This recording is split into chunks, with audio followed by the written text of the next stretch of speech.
Mhm. Stand by for mode 1, Charlie 17.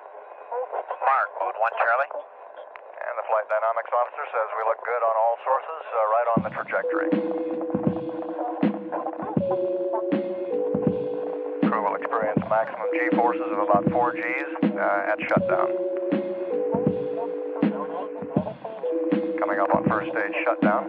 I think we saw them all from here. Roger, Jack. The thrust is going. All 5 of them. They're running good. Roger, 17, you're go.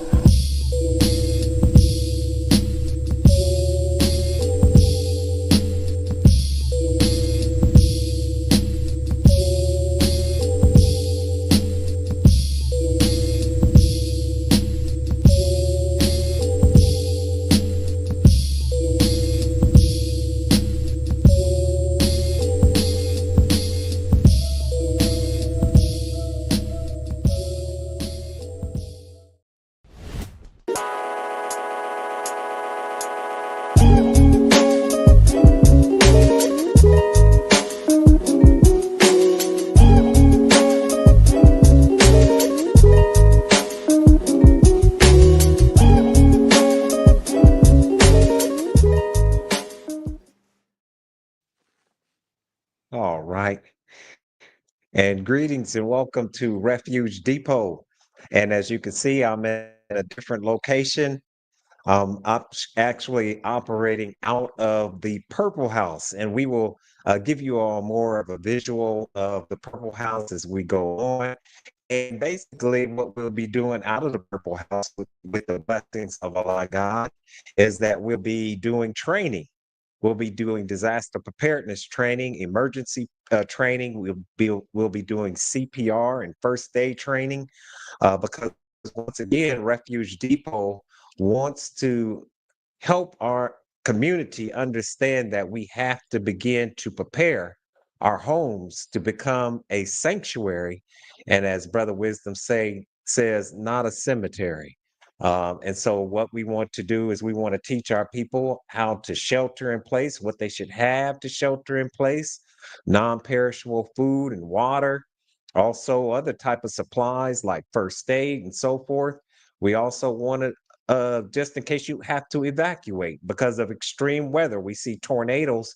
There used to be a tornado, what was called a tornado alley, but that alley has moved. So we want, whatever area you're in, it would behoove you to find out what natural disasters most readily occur in your area. However, understand that these natural disasters that may have taken place over on this side of the country are now taking place over on this side of the country. So, with that, I want to go ahead and introduce our subject for today. And we are going to be blessed because this is the first episode of Ask Aaron. And hopefully, we'll get some music to go along with that. But this is the first episode, and he is going to be taking us through uh, some of the steps that we must take when the sirens go off and we hear that sound. Our next steps may mean life or death. So, with that, I'm going to go ahead and bring on Brother Aaron, and then we'll bring on our Brother Sanford, who has joined us as well. And greetings, Brother Aaron. How you doing today, Steve? Oh, I'm doing well. I'm doing Yeah. well. I'm excited about hearing, what you're going to be sharing with us for sure. And before we Mhm. get into that, let me bring on Brother Sanford, and hopefully he's ready to go. All right. Greetings, Brother Sanford. Hey, What? how you brothers You, doing? all right. Good, good. We're going to work on your green screen a little Yeah, I bit. don't know. It's tripping a little bit. I don't know what. Yeah. But that's Like all I'm in right. space. Uh, that's we're gonna work on it. We're gonna tighten it up. And so that's all good. So, Brother Aaron, we're gonna go ahead and kick it off with you because once again, we're in a situation to where the sirens may go off because of tornadoes, may go off because of a number of different things. I won't Mhm. get too much into all the different things, and that's where we're gonna definitely depend on you to enlighten us on that subject. So with that, I'm gonna close us on out and let you take it away. Okay, Steve, as you know, we're living in fears of possibility of World War III occurring. Um, China itself has said that at will they can take down our 9/11 system. They can take down our water plants, our power grid, our communications. They can take down transportation through cyber attacks. And we have to keep in mind that we have a number of people in here, over 150,000 Chinese agent males that are here now inside this country that may not be considered totally legal. Then there's the fact that FEMA has been kind of almost, I don't want to say disbanded, but they don't carry the same power that they were carrying, and they don't have the same funding that they used to have, which throws it more on people to be able to take care of themselves in times of disaster. I mean, we have threats of terrorism here inside the country now. We have threats of cyber attacks. An EMP can occur in Mother Nature. Coronal mass ejection from the sun could occur that would be of sufficient strength that can take down the power grid. But the main thing is when the emergency alert sounds on your TV and on your radio and cell phone, what most likely is going to happen inside this country in different various locations.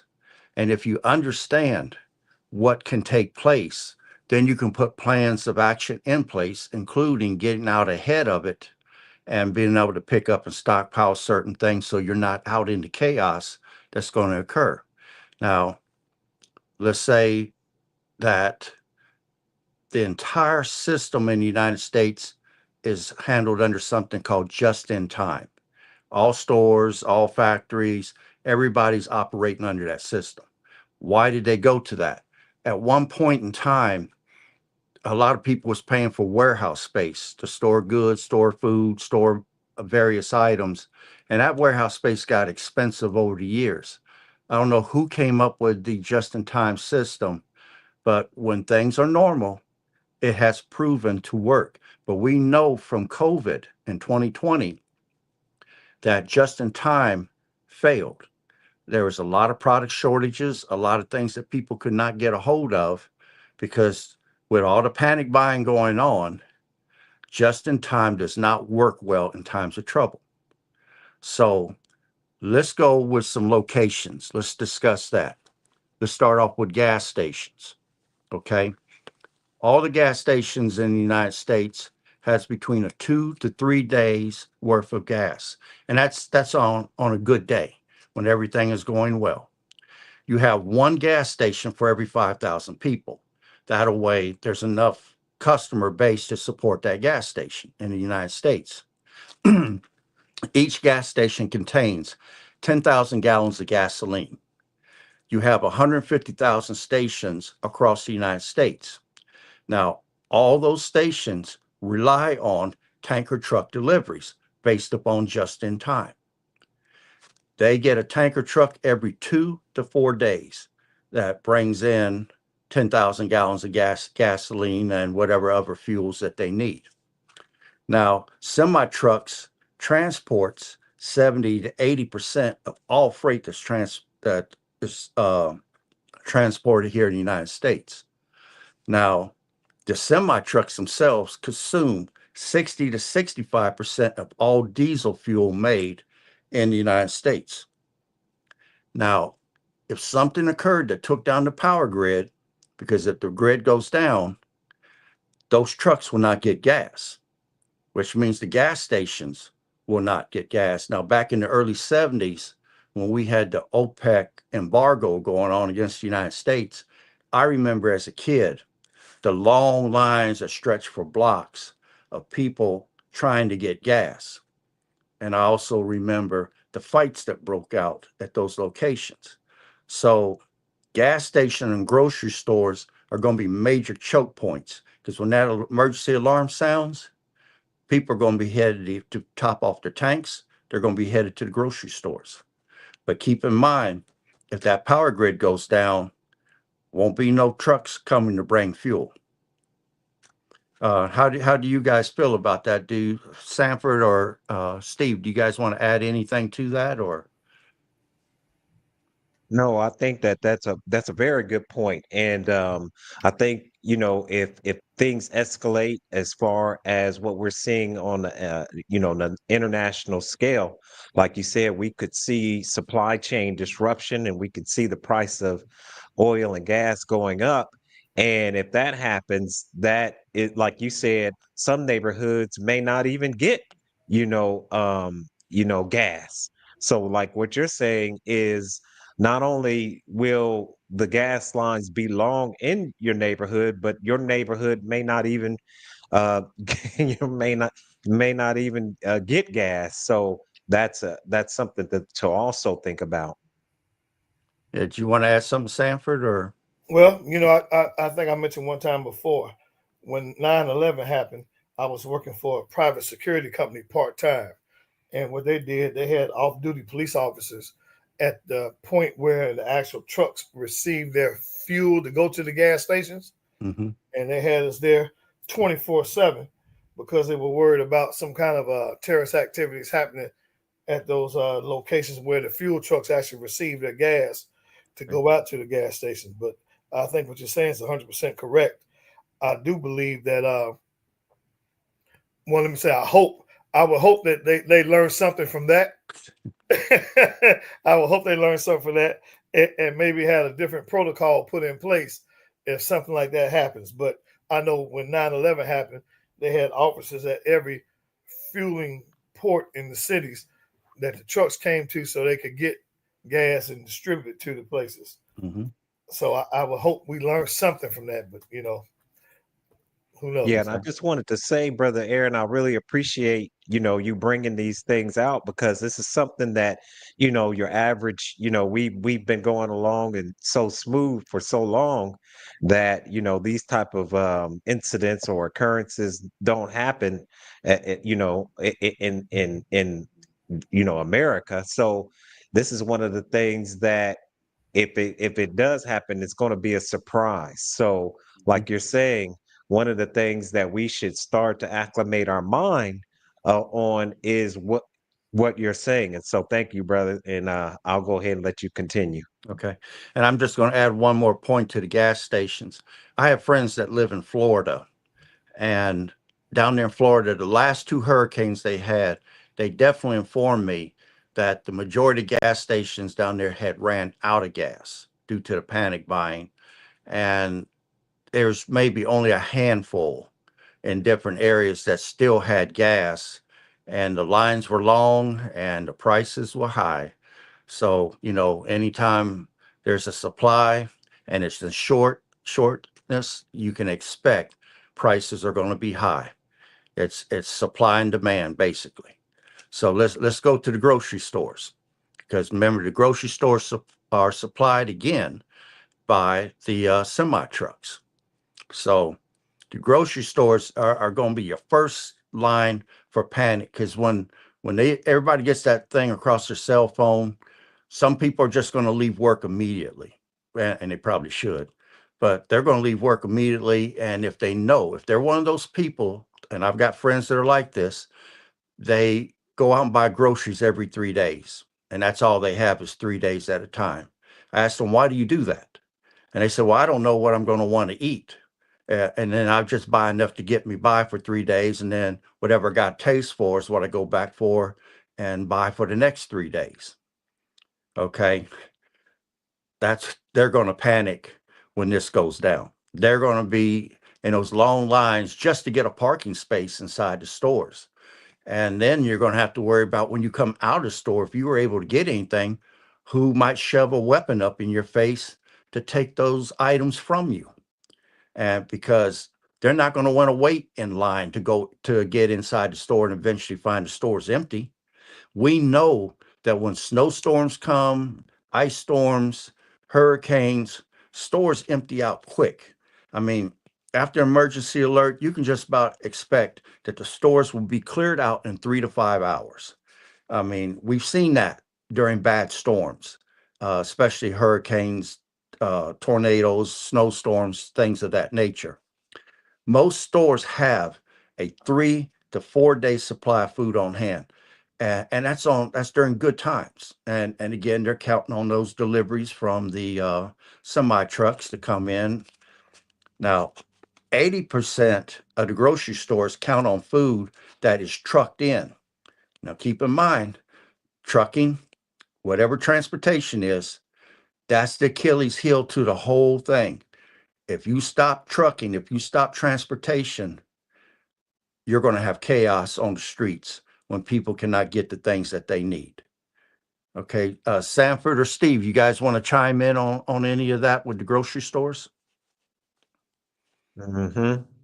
Yeah, I definitely wanted to chime in on that one, because I do believe that once again, when we look at some of the more poorer communities, that they will be, if it's a supply and demand issue, that they're going to be last on the list.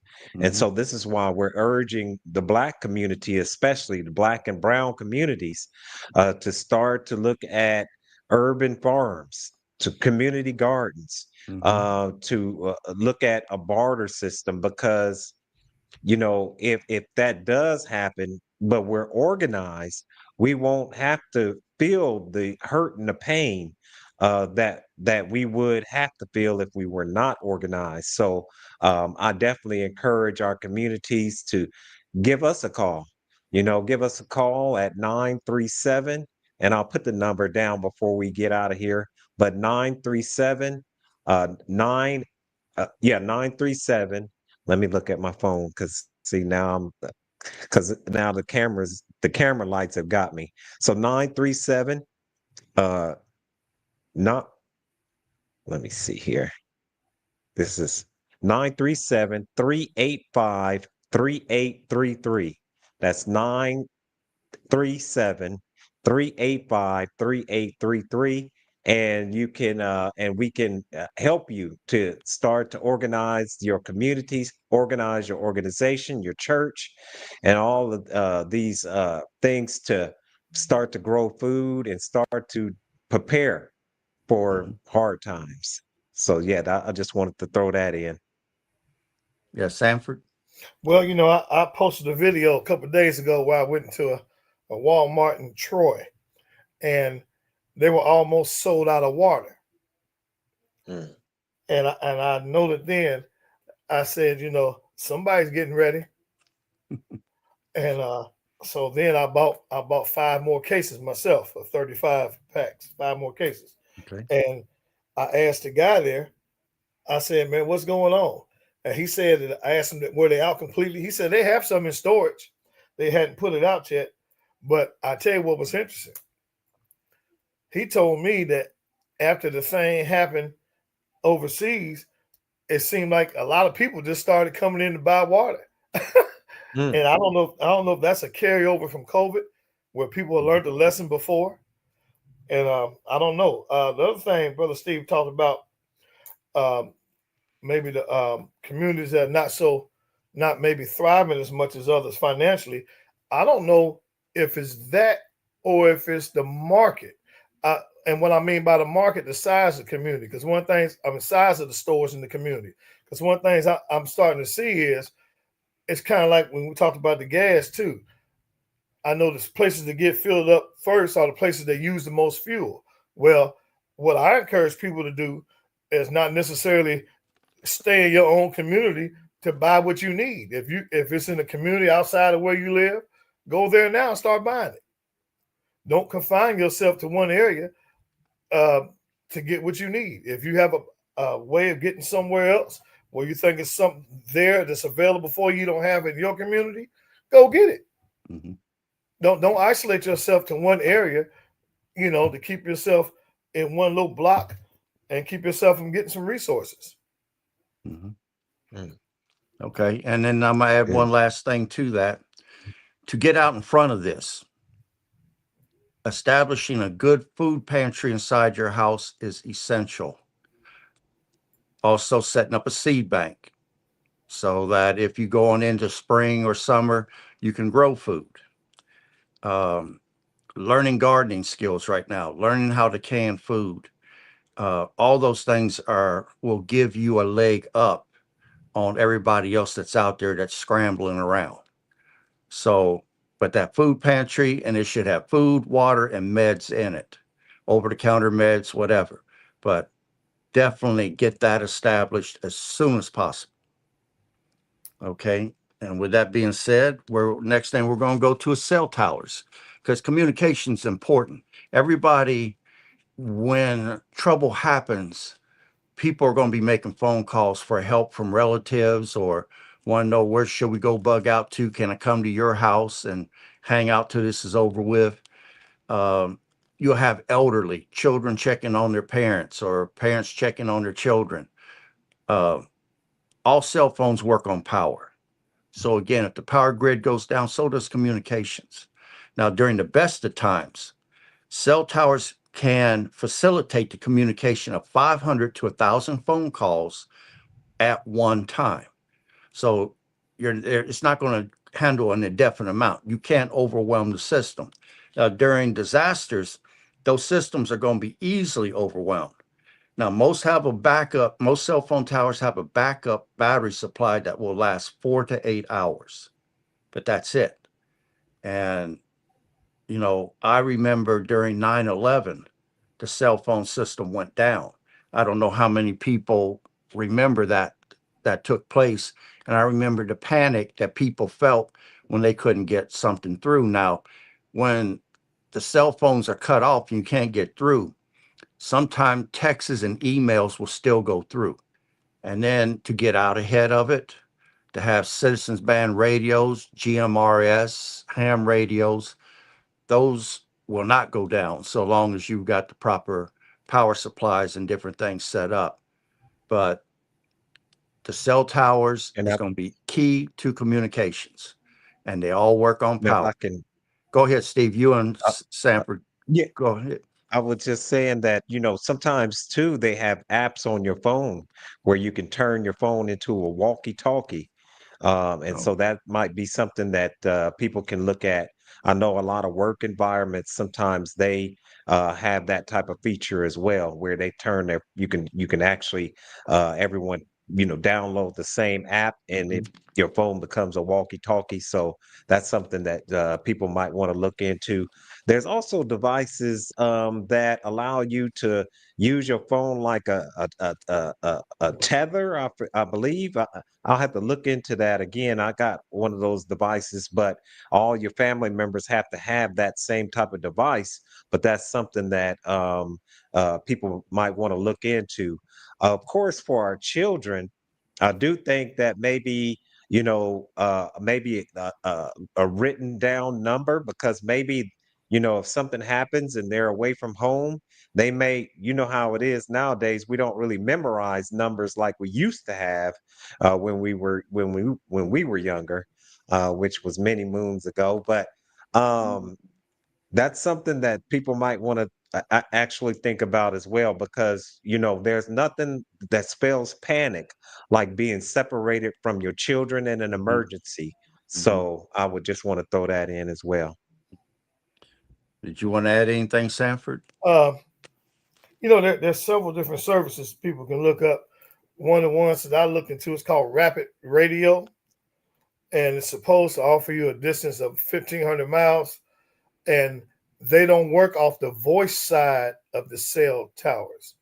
They work on what's considered the data side. And you have to do a little more research to find out about it, but they're two different operating systems. A lot of people are not aware of that. So if you can find something that works on the data side as opposed to the voice side, you may find yourself a way to communicate. But I know, like I said, the one rapid radio is one that's being used. I'm looking at those myself. So that's just an option. But do some research and find out the difference between what's considered the voice side of the cell tower and the data side. Okay. And now we'll go ahead, and you can't talk about cell towers and not talk about the internet. So let's deal with the internet. A lot of people count on it. If their phones went down and there was no internet service, they would literally panic. They wouldn't know what to do without those cell phones, those little computers on their hips. So the internet, just like cell towers, it runs on power. So that's the Achilles heel. Cut the power, you can cut the internet.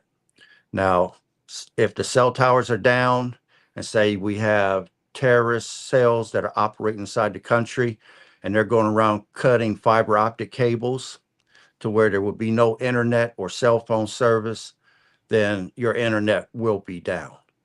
So I know that 3 days ago, China brought down four, I don't know if it was phone service or internet service providers, but they did a cyber attack and they took out three of them. And from what I understand from researching it, they said it would take months before they get all that source code out of there, because they just messed the system up that bad. That cyber attack was that severe. They were able to listen in on people's phone calls. They were able to steal people's information and sell on the dark web. But it was a really bad cyber attack. And I guess China just wanted to show us that they could do it. But when you don't have, and I must also say this, the internet has 24 to 48 hours of backup power. After that, even if the system's still up, when the power goes out, 48 hours later, the system will automatically go down. And what people need to understand, that when there's no communications, you are on your own. Okay, Steve, Sanford, you guys want to get in on that? Well, I think you're 100% right. It's pretty simple. You know, you like you just said, man, no communication, you're on your own. So, you know, anything you can do to develop any kind of plan with your family in case like these conversations I think you need to have now. Um, I think it's important to have now. It's important to find in between people if you got family members or anybody that might have a way they can get to somebody else to communicate. They need to start working on it now because you're absolutely right. Once it happens, man. Mm-hmm. Pretty simple. Steve, Yeah, did I you want want to add anything? Okay, go ahead, Steve. Yeah, chime in on that as well. And so, like you said, brother Aaron, there are just so many things that could cripple the internet. Like you said, there could be a cyber attack. There could be also, we're looking at solar maximus. We're looking at all Mm-hmm. of these solar storms, and a lot of people don't know that in some of these states you should not be seeing the aurora borealis. You should not be That's seeing true. that this far Mm-hmm. south. And that means that the solar the CME, if you will, the coronal mass ejection that's striking the earth is so powerful that you're seeing it in more states, more southern states, and that is what could cause the satellites to malfunction, where your internet won't work properly. And let's understand what that means. That doesn't mean just communication. That means also transportation, because you have it where some of these commercials where it says turn left, and it takes you off a cliff. Well, that's a possibility with some of these solar storms. Another issue that we look in at other countries is civil unrest. When there's certain amount of civil unrest, the government itself may limit your ability to surf the web. And so I think, like you all are saying, one of the things that we definitely want to have in our vehicles is a map that we can get around, and we can, find our way around, and just in case some of these, apps don't work. And so I think that, a lot of these apps, we should really think as far as their value in our life. We should really consider what is the alternative just in case this app doesn't work. So I'll put that in there. Okay. Now let's go to the banks, because again, people are going to rush the stores, they're going to rush the gas stations, but they're going to need money to spend. So the banks are going to be rushed as well.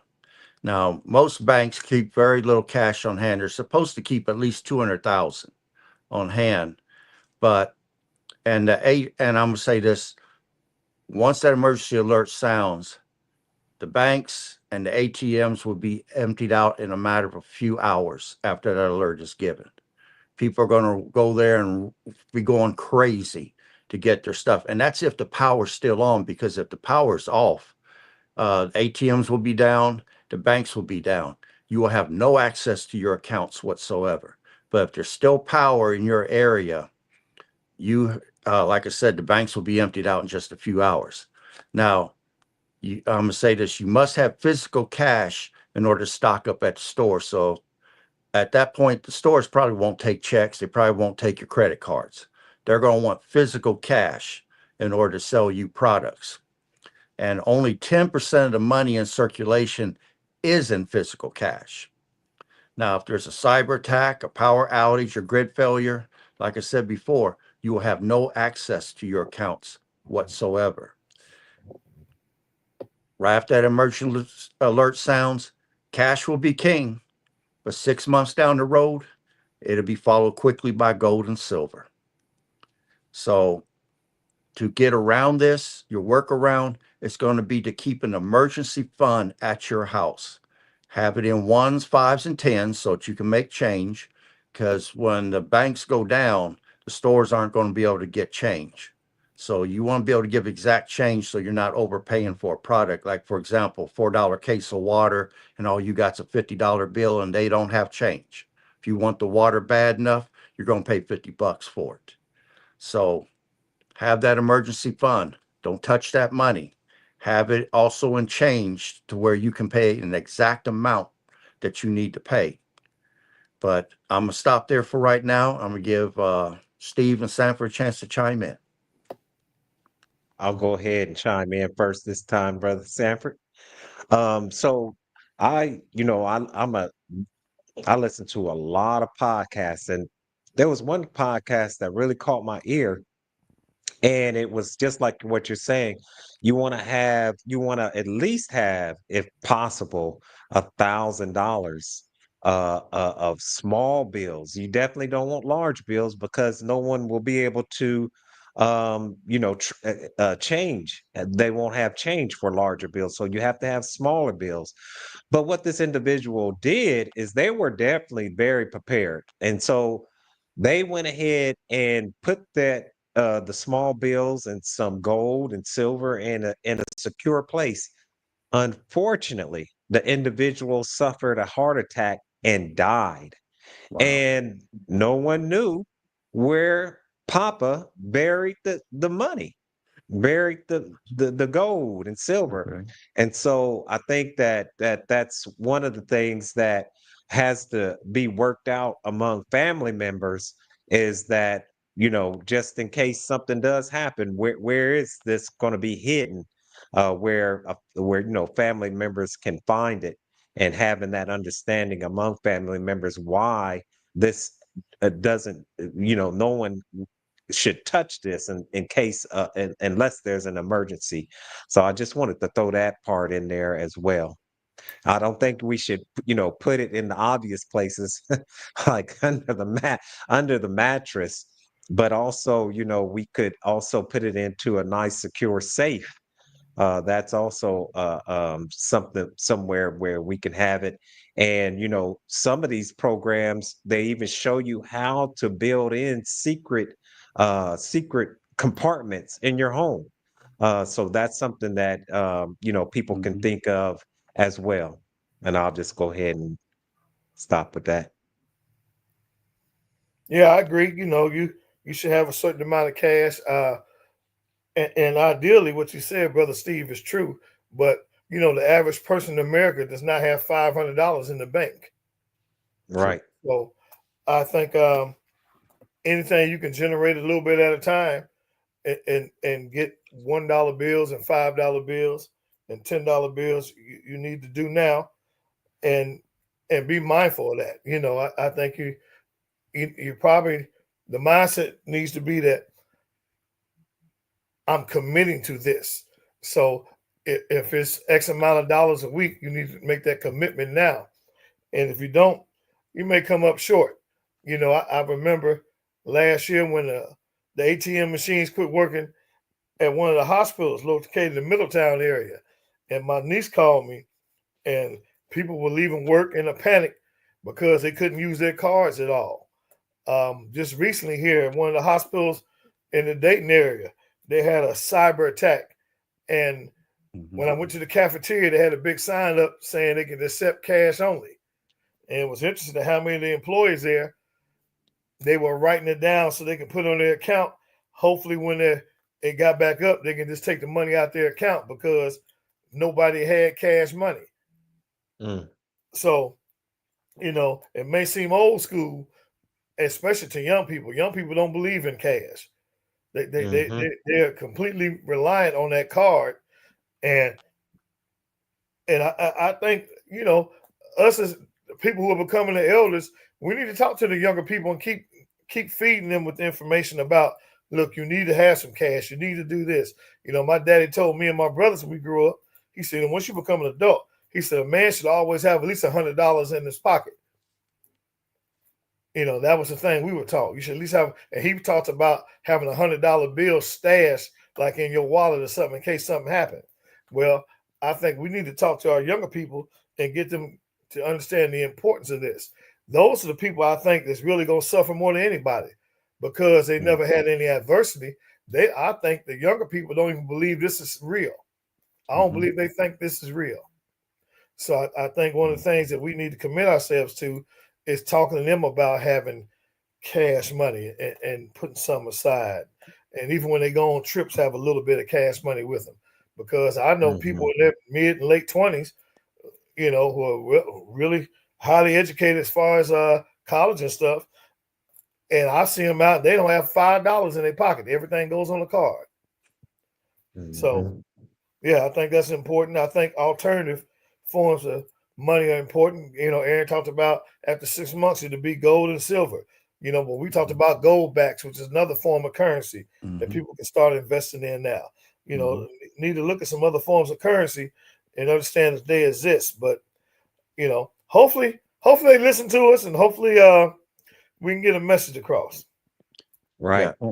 And with that goal, Brother Sanford, I agree with what Brother Aaron always says about that gold is that if it's not in your possession, hey, that's hold it. so, I would definitely have it in my possession because there's a lot of commercials that you see on YouTube and other things that tell you to invest in gold, but it's over in Germany or Switzerland or somewhere.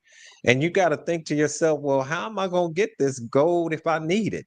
Are they going to be so kind as to send it to me? And how are they going to be able to send it to me if there's issues with the supply chain? So yeah, I think that people should definitely, if they think about having gold or silver, is to have some way to have it in your possession. And I'll just stop with that. Okay, I might add one last point. If you go to the FEMA website, you'll see that FEMA advises every American to maintain at least 3 to 4 months worth of money at your house. That's enough money to cover all your bills. And that's going to actually be up in the thousands because in case a bank holiday is declared or national emergency is declared and they seize the bank accounts or the bank shut down, you're going to have to be able to still pay your bills for a period of time so that you don't lose anything. So they tell you 3 to 4 months worth of money should be maintained at your property. So from there, let's get into water. Now, without power, if the power grid goes down, so does the water. It takes power to turn those pumps that pumps that water to your house. So without it, you're going to lose water. Now your water pressure is going to begin to drop within 2 to 6 hours of the grid going down. And that's important because that gives you time to fill up every container that can hold water at your house. So once that grid goes down, start filling up containers. And that's going to be especially the case if someone lives on the upper floors of buildings. I mean, the water pressure is going to drop real quick on them. Now, back when Y2K happened, I attended a meeting here in Dayton where some of the city officials showed up, and they let us know that around Dayton and the surrounding area there was 18 water towers, Mm, and that could give us water for 3 whole days. And everybody in the audience was like, "Wow!" And I'm looking at my friend like, "3 mm, days? That's nothing." But mhm, I guess if you're having to fill up containers, that gives you a little bit of time. Plus, those water towers works on gravity. All that weight mhm, and pressure of the water pushes down, and that will still give you limited pressure for anywhere from 1 to 3 days. So, and in the United States, the average person uses 80 to 100 gallons of water a day. And that's for cooking, bathing, going to the bathroom, because every time you flush that toilet, that's 4 to 5 gallons right there. Cleaning, gardening, washing their car, washing their clothes, and drinking. Now, another thing that has to be taken into consideration, if there is no water because the grid is down, they can't pump it, that means there's going to be no firefighting, no sanitation. That means cleaning your body, nothing to drink, and nothing to flush your toilets with. Now, to get out ahead of this, you need to be stocking water ahead of time. And then they have what they call water bob. It's a plastic bladder that will fold out into your toilet, I mean, your bathtub, and it has a nozzle that goes up over your spigot, and you fill it with cold water. It'll hold 60 gallons of water. It turns your bathtub into a water storage unit, and it keeps that water good for a couple months. So and it has a little hand pump, little squeeze ball thing that you can squeeze, and it pumps the water out. Now, in hurricane prone areas, you see those are being sold, but you can go on Amazon and other places and find them right around 35, between 33 to $36 a piece. It's an item worth having. You have your water heater in your house. If you turn the breaker off or shut the gas off to it, you let that water cool. You got a 40 gallon? Do you have 50 gallon? Is it an 80-gallon container? That's another source of stored water. And you would have to turn off your main cutoff so the water coming in from the street cannot come in anymore because it could be contaminated with something, especially if a cyber attack is going on. So mhm, you want to utilize that. Bottled waters has a 2-year shelf life, and it's not the water goes bad, it's the plastic. So keep that in mind. Constantly rotate that water in and out. And if you can, get you a rain barrel water diverter. You attach it to your downspout, and you can run a hose from it to your rain barrel. And those barrels are going to hold 55 or 60 gallons of water. Every time it rains, you're going to get a certain amount of water. And even if you have a water filter or you have chlorine, say Aquamera's water treatment, you could treat that water and make it safe to drink. But if nothing else, you can boil it and use it to wash your body with. You can wash your dishes with. You can use different things. And if nothing else, set it up anyway because you're going to have to be able to flush your toilet. I'm going to tell you that is a must. So definitely get that rain barrel water diverter, get it set up, and have water to be able to flush your toilet to keep cholera and other diseases from breaking out in your home. You guys want to chime in any or? yeah, I definitely like what you were saying about the bathtub. Definitely start filling that up, and then also like what you were saying as far as having so much time to collect that water. Because, like you said, once that power is cut off and you still getting that water in, because the power is cut off, you may be getting contaminated water that is not filtered properly. Mhm. So that's something you definitely want to think about when you do that. Another thing is, like you were saying, in your bathroom, a lot of us put those little blue things in the back of our toilet, so the So yeah. water will look blue, and it doesn't really do anything.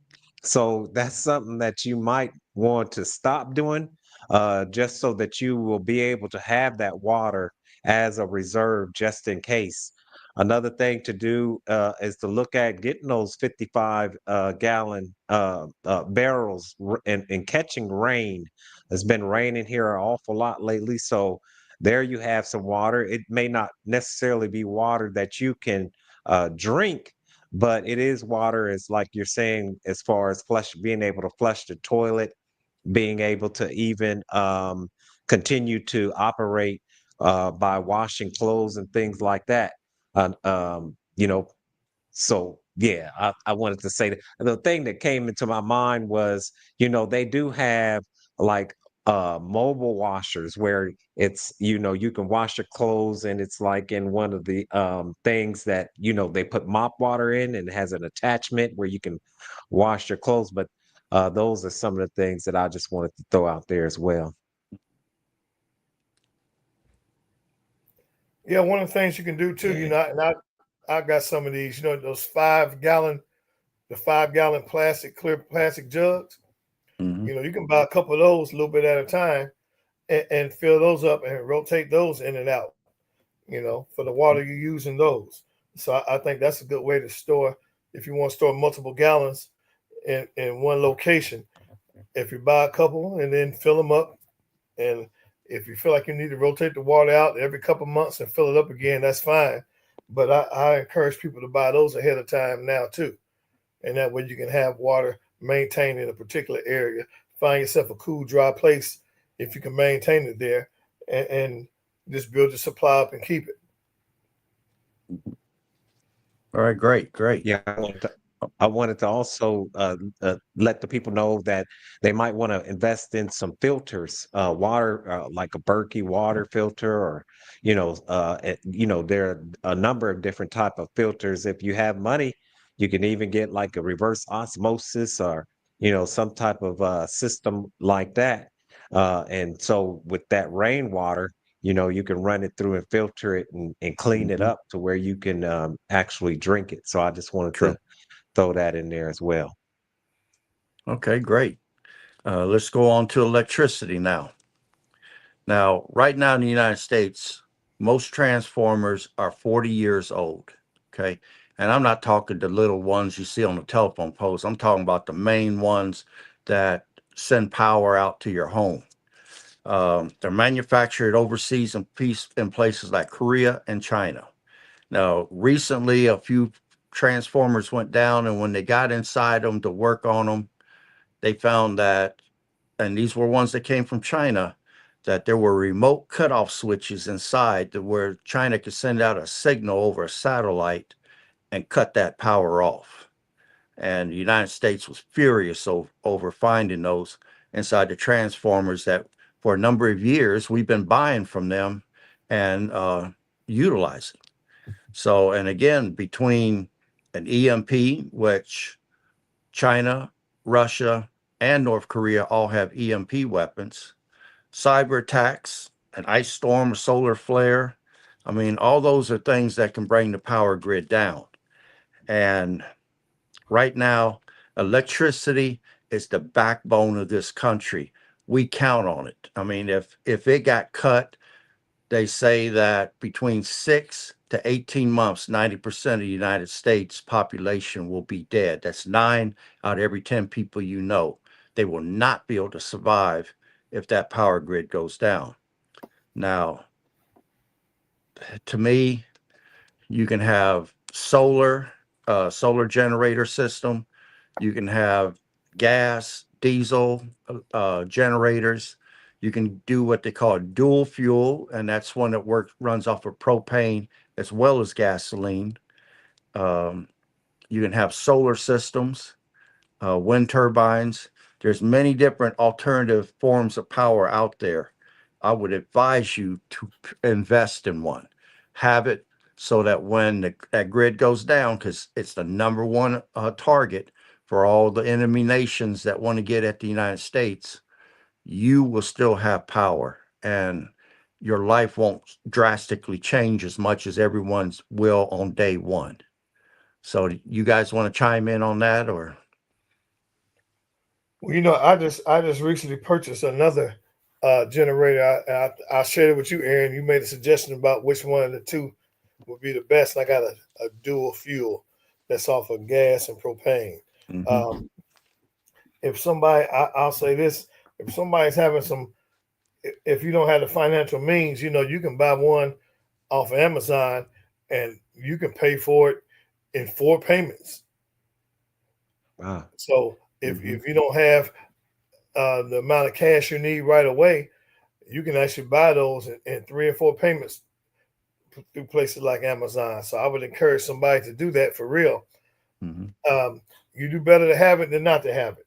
And even if you can't, so mine is 13,000 watts. Mine function, the whole house. But That's right. if you got to buy a smaller one, I look Walmart has some smaller ones that are you know 2,300 watts, 3,000 watts. Where you can do certain items at a time, certain items in the house Mm-hmm. like a refrigerator or your stove or whatever.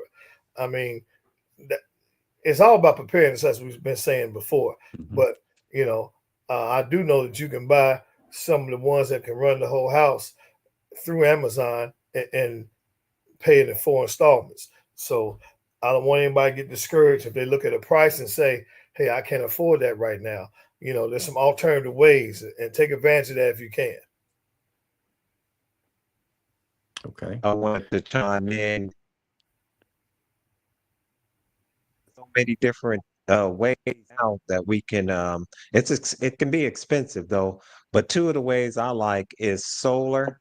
And a lot of people are getting solar put on their homes, but one of the things that they're neglecting to get is like a solar power bank, a solar power wall, where they can store a lot of that power just in case the power does go out.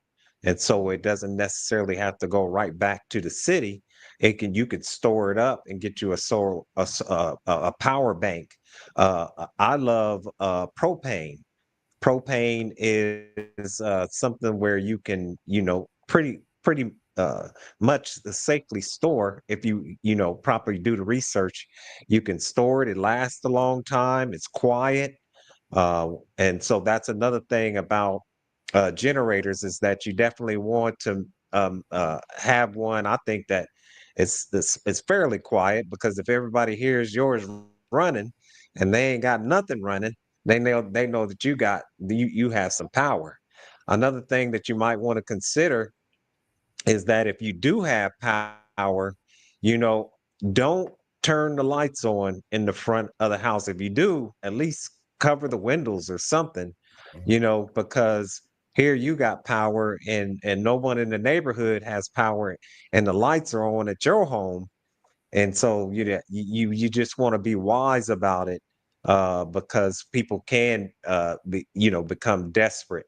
So that's another thing. And I remember I used to watch Twilight Zone, still do, and they had an episode, I think, where one home, I forget the episode, but one home had power or something like that, and all the neighbors started to go there, and before long, it became so chaotic that that's definitely something to where you want to work with your neighbors, just in case something like that occurs, if you can.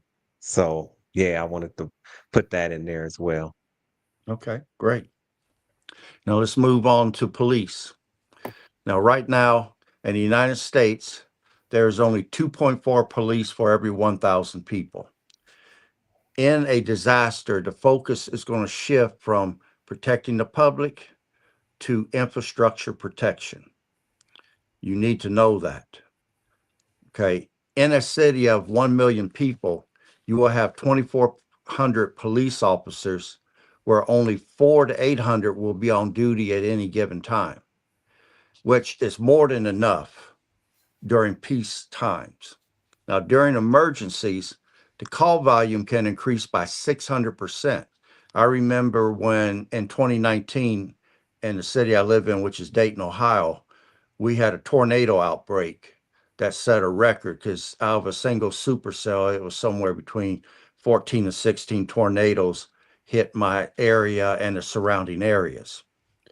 Uh, I remember there was 800 calls in a 24-hour period. And actually, if you was below 200, uh, nobody was coming. I mean, during Hurricane Harvey, there was over 75,000 calls that came in the first 24 hours. Now, if you've only got 2,400 police per 1 million people, 75,000 calls, nobody's coming. During good times, the police response can average 10 to 25 minutes. Bad times, it could be hours to never. You will be the first. People need to understand this. You are going to be the first responder to anything that happens, medical, self-defense, whatever. When WROL, without rule of law, occurs, nobody's coming. It's going to be your responsibility to protect yourself and to protect your family when law and order goes down. I mean, keep in mind that during Katrina, there were police officers that stayed home to protect their families because the gangs that were looting were so bad that the officers came down with blue flu and they didn't show up for work. And I can't blame them. If my family would be in danger, I probably would stay home too. Uh, so I'm gonna stop there for right now. If Sanford or Steve want to chime in, you can. Well, you're 100% right, brother. I mean, you're going to be responsible for your own safety. And I tell you, one of the things I encourage groups to do, and this is like with churches or individuals, you know, OPADA, say here in Ohio, OPADA, Ohio Peace Officers Training Academy, they offer actual courses that are 20-hour courses where you can get certified for private security to carry a gun. Mm-hmm. As some people get concealed carry and stuff, I encourage people to take that 20-hour course because you give yourself some credibility and you give yourself a certificate saying that you understand or you've been taught certain things in certain ways to handle certain things if emergency happens. And the reason I say do it, we may come to a time where if it's a tight enough emergency, they may restrict who can buy weapons or who can carry weapons. And so a certification like that is something that'll give you the upper hand on the everyday person. And I suggest this all the time. And people don't, when I say it, they look at me like I'm talking out the side of my neck. But I'm not looking for somebody that says they want to be a security officer. I'm talking about the credential. Mm-hmm. And I don't know how much I can try to get that across to people. Credentials mean a lot. And in case of an emergency, that credential may take you a lot further than somebody else. So I would encourage people, if you're able to do it, you legally can have a gun, you legally can do it. Look up an OPADA course and look up the private security course just to become armed. Like I said, it's only 20 hours. And most of them are $200 or under. It's worth $200 for long term for what you can do with it. Okay, great. Steve, did you want to mention anything? Yeah, I wanted to just veggie back off of what both of you all are saying is that, I would also look into learning some self-defense, some form of self-defense, and to try to keep yourself as much as possible in good shape. Um, so yeah, I definitely agree with what you all are saying, and I think the more well-rounded we can possibly be, the better. Mm-hmm. So like you said, with learning how to use weapons, learning how to defend yourself, I think all of this is going to be very important. Also, I think once again, neighborhood is very important. Neighborhood watch. I think we need to begin to know our neighbors. Once upon a time, this wasn't such a taboo subject, but today, people, they have stories where people are dying of loneliness.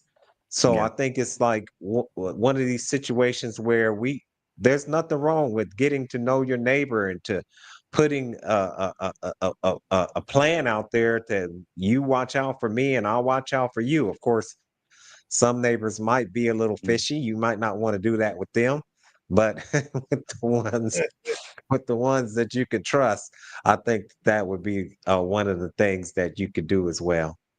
Okay, great. Okay, let's go to the category of grain. Just so people will know, in the U.S., we have a 3 months of grain reserve in the United States. 3 months. Now, because China's been preparing for the last 5 years to possibly get into a war with the United States, and we know that their population numbers in the billions. They have a massive population. China has over 400 metric tons of grain, which equals 2 years. We have enough to feed our people for 3 months. China has enough to feed their people for 2 years. And Mm, keep in mind that they just recently tried to sneak that fungus in here on us that would have destroyed our grain crops inside the United States and had us basically starving after a while if the FBI wouldn't have caught that fungus that got smuggled in here inside of Detroit. Now, this past week, they busted a lab, an unlicensed lab that China was operating inside the United States that had bioweapons in California. And that just happened this past week. So they're wondering right now how many more illegal labs are operating inside the United States at this moment, where a weapon could be released inside this country by any one of those weapons labs. And we could be in serious trouble behind it. But I'm going to say mm, this, without trucking, remember that's the linchpin, milling operations and trains, because the key to transportation is going to be trucking and trains. Milling is the processing of the grain. The shipment of grain will stop. So mm, there won't be no shipments of rice or corn or anything coming to the local grocery store. Um, so again, you want to stack up them bags of rice. Grain is something that if you properly store it in Mylar bags with oxygen absorbers, store them inside of 5-gallon buckets, number 2 buckets that are food grade, put a gamma seal lid on top of it. You can stack them buckets up. Grain can be kept anywhere from 15 to 30 years. It has a long storage shelf life. So that's something that you could be acquiring now. Beans, legumes, I mean, many different things. Dry products can be stored a long time. But grain, again, if transportation goes down, you won't see any shipments coming, and there could be massive starvation at that point. But I'm going to stop there. Steve, if you or Sanford want to chime in. Well, the only answer is what you just said, brother. I mean, you need to buy that now. Right. If something happens, it's too late. So that's really all I can say about that. You need to store up on it now. You need to buy the rice. You need to buy the beans. You need to do that now, because when stuff happens, there are gonna be so many people doing so many things, and everybody can't do everything at once. So you can put together a contingency plan with your neighbors, like Steve mentioned earlier, or with your family. If something happens, okay, well, Aaron, if this kicks off, I immediately need you to go get this. If this kicks off, Steve, I immediately need you to go get that. And that might be a way that you can divide things up amongst the people in your core group of family that you can maybe try to get access to. But if the alarm sounds, it's probably too late. So, those things I think you need to do now. Mm-hmm.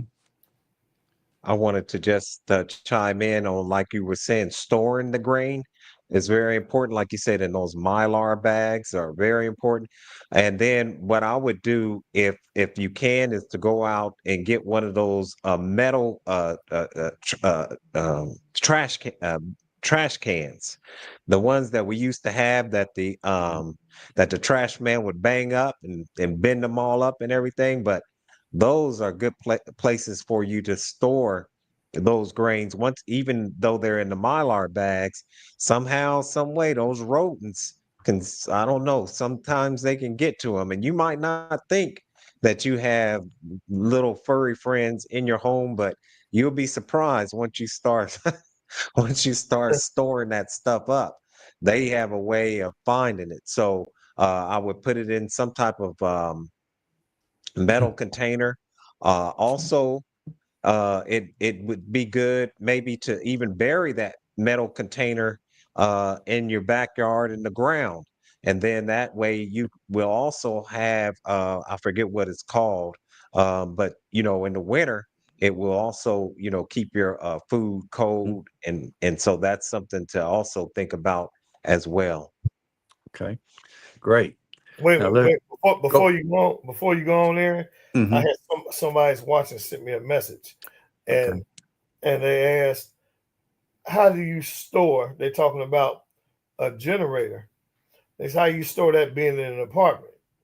If it's running on gas or propane, they want to know what you're suggesting Okay. for a generator and being in an apartment. Okay. For an apartment, I would advise a solar system, not a gas or yeah, a fuel generator of some type. Now, if you can put it out, if you got a balcony or something to where you can put it outside. Now, I would buy enough oil. I'd get an extra spark plug for it. I'd leave it in the box if I was storing it inside. I would not put no gasoline in it whatsoever. And I'd have it ready to break open when the emergency takes place. But if you live in a multi-floor apartment building, I would strongly advise you go with a solar system that would have solar panels and would have the main unit. EcoFlow is the one that I purchased. It has the fastest recharge time of 1 hour. Let's say the power came back on for an hour. An EcoFlow generator will recharge in 1 hour, where a lot of the other ones won't. So that was one of the main reasons. And then EcoFlow has been leading the industry in innovations with their systems. Every year they come out with newer and better models, and they're easy to work. They're not complicated for the average civilian. I love the one I bought, and then I bought my brother one for Christmas just so he would have one. But that's what I would do. And if I was going with a fuel generator, I would make sure it was a dual fuel, and I would store back the little 20-gallon propane containers that you would put on a barbecue grill, because that generator would run off that propane.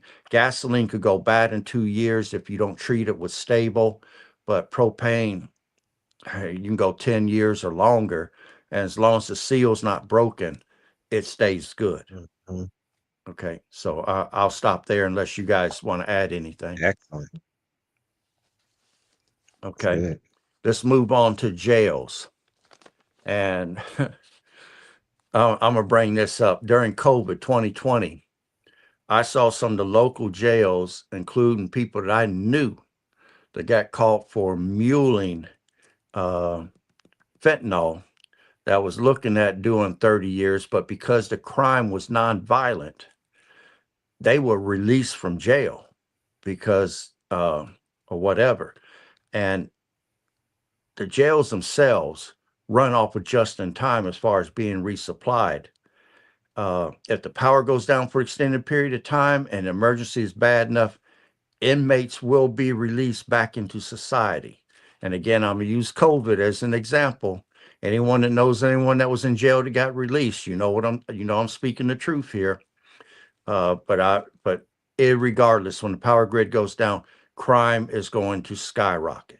Now, keep in mind that during Hurricane Katrina, there was jail staff that abandoned the jails. I mean, they went Mhm. home to take care of their families. And again, I can't blame them. But, you know, you're leaving the inmates to run the place themselves. So uh, they're not going to stay there very long if everybody abandons the place. So, and again, you let those inmates get back on the street. They don't have anything. They have no food pantry. They have no reserves put back. Crime is all they got to look forward to. They can gang up and go into your neighborhoods and start scaring the hell out of people to give them something. And they can come back each and every day, like Hurricane Harvey in Texas, when those people, they called them the Jakes, would show up, and they'd have machetes. A couple of them have pistols. And if you didn't want trouble, you'd bring them food and water outside. And if they was happy with it, they left and you didn't have trouble. Otherwise, you might get your house burnt down, or they might attack your family members. So a lot of people was bringing stuff out to them, and those hoodlums or thugs was taking that stuff, going back, and as soon as they go through it, they back again wanting some more. So be prepared to have to deal with that type of threat and people getting out of these jails. Okay, do you guys want to chime in on any of that? Well, I I used to work just for the want to, Department of Corrections. Go ahead, Steve. go I'm sorry. ahead. No, go ahead. Yeah, I just wanted to, go uh, a little bit in on what you was just talking about. That's really good, because once again, I just I'm just reiterating that neighborhood watch, neighbors looking out for neighbors, and Mhm. also I want to go back to the point where we were talking about the generators and having those generators on.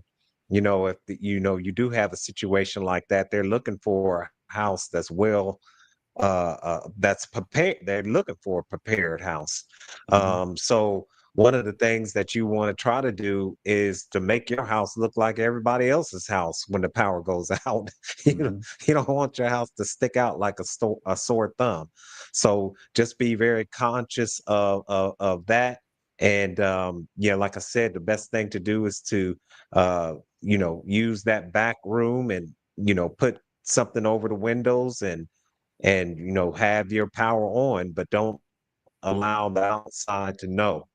So that's that I just want to throw that in there. Okay, Sanford. Well, I was gonna say, I used to work for the Department of Corrections here in Ohio, Right. and actually, the Department of Corrections, they have a contingency plan in case of quote unquote emergencies like that. Now, if the mother lode happens and it's a full-fledged war, we don't know how long that plan is going to last or how effective that plan is. But Right. jails and prisons are a little different. So, yeah, but anything's subject to happen in a state of emergency. So I think you're right. I think Steve is right. You have to get with your community and talk about those things early. Uh, a flip side to what Steve is saying, though, is kind of interesting. I remember when the tornadoes happened here, and people were going in people's houses and looting in the Mhm. houses where the power was out. And I actually had a buddy that I advised to put one of those little battery operated lanterns in his house because people were going in the houses they thought were just completely dark. So yeah, that man, that goes both ways. Steve is right. You don't want everybody to think you got something they don't have. And on the flip side, you don't want them to think that they can just come in your house too. So, securing your home while you're in there with low lighting or no obvious lighting is something that's important. And that's all I want to say about it. Okay. And I'm gonna add one thing to what Steve said about uh, using that back room and trying to put curtains up. If you don't have blackout curtains, get you some black 55-gallon contractor bags. Just slit them down the side, make large sheets of them, get you some duct tape or Gorilla Tape, and signify a room that will be a blackout room that you'll put those trash bags up in the window, and that will prevent any light from leaving to where someone can see that you've got power, or you've got light, or you got something they don't have. Those black contractor bags are excellent for that. Okay, having said that, let's go on to hospitals. Okay, right So now. Oh, I'm sorry, Steve. Did you want to say if we something? can, Yeah. yes, I wanted to see if we can, because we've done a good hour and we've got a Okay. nice list. And so if we can cap it off maybe with the hospitals and Okay. come back next week, because we really got a lot of good stuff still Okay. left Yeah. to discuss. Okay. So That we can sounds do a good. part two next week.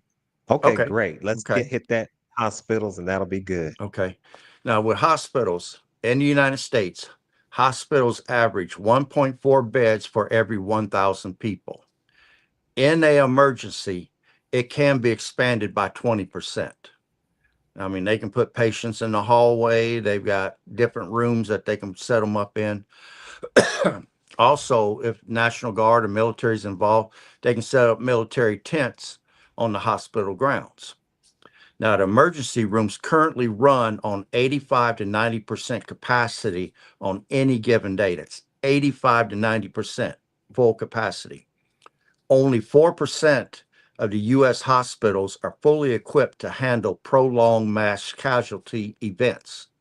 So if any weapon was released, biochemical, um, uh, dirty bomb, or a tactical nuke, or backpack nuke, suitcase nuke, a mass casualty event, only 4% of the U.S. hospitals are equipped to handle said event. Most hospitals only store 3 to 5 days of medical supplies. That right there, again, they have to be through shipping, semi trucks or trucks will have to bring in food and medical supplies and pharmaceuticals to them. They only have 3 to 5 days. After that, they're out. And then and if the power grid goes down, our modern day medical system looks like something out of the Renaissance times. They won't have the benefit of certain things. Now, I have talked with employees. They tell me that there's diesel generators on the roof of every hospital, but that requires resupply. If gasoline or diesel is not flowing, again, those hospitals will seem like medieval medical wards. And basically, modern day hospitals right now are not designed for a situation where everyone gets sick at the same time. They're just not equipped for that. Now, during peacetime, it's okay, except COVID showed the vulnerability because a lot of hospitals had to give up entire floors to COVID patients. And there were operations that were turned away because they didn't have room for you. And people need to remember these things that's happened, because if it happened once, it can happen again. But they are not designed where everyone is going to get sick at the same time, or you're going to have a mass casualty event. They're just not set up for that. And I'll stop there for right now. One of the things I think that people have to also consider is that, there are super bugs that are going around. So when you go into the hospital, you definitely have to consider that everybody there is there for a reason, and that's because that they are sick, and some of their sicknesses might be contagious.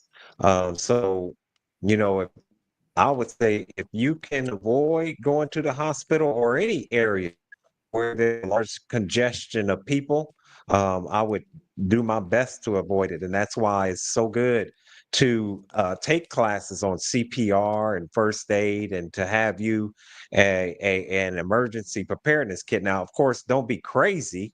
If you have some serious injury and you have to go to the hospital, definitely go.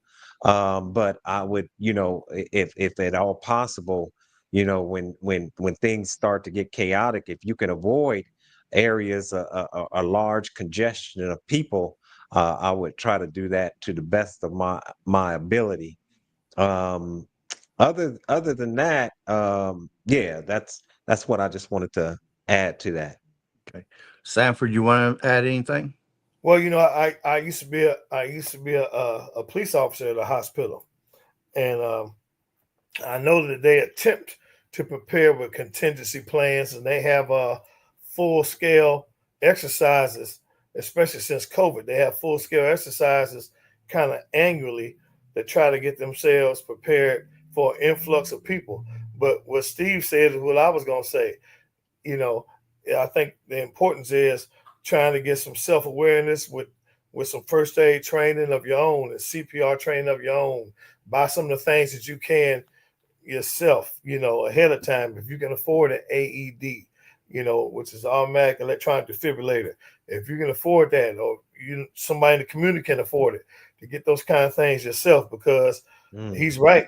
With all the other stuff that's going on in the hospital, the congestion in the hospital may be an environment that carries more trouble than it does a place of peace or some kind of sanctuary for you. So that's all I'll say about that. I think it's a good show we've run it so far, and Excellent. looking forward to next And week. let me let me chime in. It's funny because they've done, I think, a couple of shows, but I think one of the most famous programs a show was Denzel Washington. I forget what that was, where his son got sick John and he Q. held it. What was it called? John Q. Don Q. John Okay. Q. Yeah. John Q. Yeah. John Q. Yeah. Right, right. Maybe everybody should take a look at John Q. Because that's not too far from, what could possibly happen. If a loved one is not getting medical care and they feel that they're not being, they're being pushed to the back of the line, that's when you might have some serious trouble. So like I say, to the best of your ability, try to take care of yourself at home. But like I said, don't be crazy with it. If there's a serious injury, definitely, take your loved one to the hospital. And because of that serious injury, they may go to the front of the line, while other ones who are going there because they got a splinter, they gonna have to just wait. So yeah, I just wanted to throw that Okay. in there. And then I'm gonna add another thing. Again, if you don't remember nothing else that we're saying today, get started on getting your food pantry together. That's going to include food, water, and over-the-counter meds. And keep in mind that during a mass casualty event, those hospitals are going to be so backed up 9 times out of 10 that they might not even have time to see you. They'll just put a little mark on your head whether you're going to be treatable or consider you dead. And if someone's severely lacerated or something, learn some first aid, because if you can control bleeding, you can save a person's life. And again, you could take them there to the hospital, and that's if you got a car that's running. Because if it's an EMP, you're going to have to carry them to the hospital from your location, unless you got a bicycle you can ride and you can hold on to them at the same time you're trying to ride. But Mm, if you get them there, they could bleed out in the amount of time that it would take for them to eventually be seen during a mass casualty event. And I don't know if you guys remember this, but during COVID, if you went to the hospital and you went into the emergency room and you're sitting there waiting, there are so many people sitting around with COVID coughing, you are literally exposing yourself to the disease just sitting there waiting to be seen. Uh, mm, if you didn't have it coming through the door, you had it within the incubation period after being exposed to it like that. So mhm. understand the threat that you're facing, and then know if it's viable to go to the hospital or not, or if it's something that you can Right. treat at home. They have these COVID Absolutely. kits that you can buy, that you can have on your shelf at home, to where you can test yourself and see if you got it or not. Um, there's so many things that people could be doing right now with the threat of terrorism, cyber attacks, threat of possible nuclear war, uh, riots that are happening here, domestic bad actors. I'm gonna call them that. Get yourself ready, because time is running out. That's something that you're not going Time to is have running out. plenty of. Right. It's almost time to hunker down. It's almost time to circle the wagons. And you don't want to be circling up and you don't have nothing, because you're going to be out there in that chaos and fighting over resources. And it's going to be dangerous. Don't subject yourself to that. And with that, I end. Man, excellent, excellent, excellent program. I think one of the best examples is, of course, that scripture where Moses told the children of Israel to go go inside and paint the Mhm. lamb's blood of life over your doorposts. Only meaning live a righteous life so that it don't come back on you. But definitely, it's a time for us to start looking to. Possibly sheltering in place or bugging out. And if you want to get any type of help in doing these type of things, we ask you to go to our website at refugedepot.com, schedule a consultation, and then we can help guide you into uh, how much food you need to store for your family, for your for yourself, for your loved ones, how much water, because it's this serious. And so with that, I want to thank you all for watching. I want to thank my co-hosts, Brother Aaron and Brother Sanford. What an excellent program. And may God continue to bless all of you with the light of truth and understanding as we go ahead and close on out. And I urge everyone, if you get a chance, get that book, The Inescapable Famine, because it's coming and you can see it. So God bless you, and we'll talk to you soon. Come back next week where we're going to do part 2. All right.